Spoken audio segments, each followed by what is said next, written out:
the polls do show a gender gap in the way people vote, and I think that does reflect the fact that women are probably much more heavily affected at the moment by the cost of living crisis, have been more heavily affected by some of the government decisions, and are quite concerned and angry as a result of that. I think women care about the same things that men care about. I think women are less dogmatic, and I think that's what's come out in the polling, to my mind, is that women are less likely to say that they're definitely going to vote one way or the other, but to take a longer, more considered view. You've got to have a parliament that reflects the country, that looks like the country, with all kinds of diversity, people's voices heard in the parliament that's making the decisions.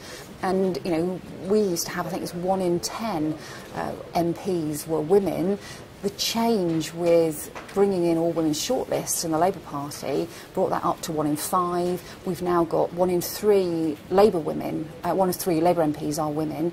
You couldn't tell who's come from what kind of shortlist in terms of the work they now do in Parliament. People write to me and they're appalled by what they see in Prime Minister's questions and that kind of behaviour, that kind of barracking and heckling.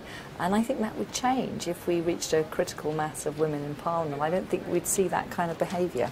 Well, we've had Harriet Harman as the acting leader of the Labour Party and Margaret Beckett as acting leader of the Labour Party, and obviously Diane Abbott stood to be leader of the last leadership election. So I think the most important thing is to have a lot of different voices being heard. And we've now got, I think, about 45% of the shadow cabinet are women. I wish we had far more women in the cabinet, because the number of women in the cabinet has fallen quite substantially. I think that does need to be turned round so that you really have a government that reflects the country, not just a parliament that's about reflecting the country. I think that this issue is not just about the number of women coming into politics, it's about what happens to women when they are in politics. And the thing that I would most like to see change is the way that patronage operates within Parliament, because I think it's about being in the rooms when the meaningful decisions and discussions are taking place, and I think that patronage tends naturally to exclude women in that way.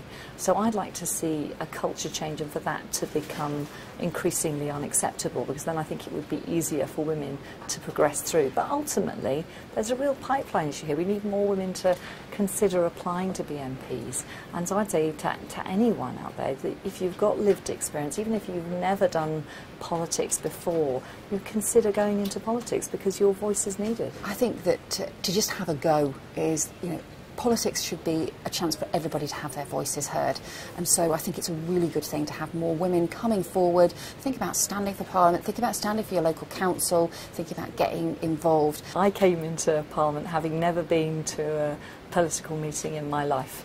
And the point is, if you've got lived experience and you really want to do it, then just do it. Just pick up the phone and don't consider that this isn't for you, because it can be for you.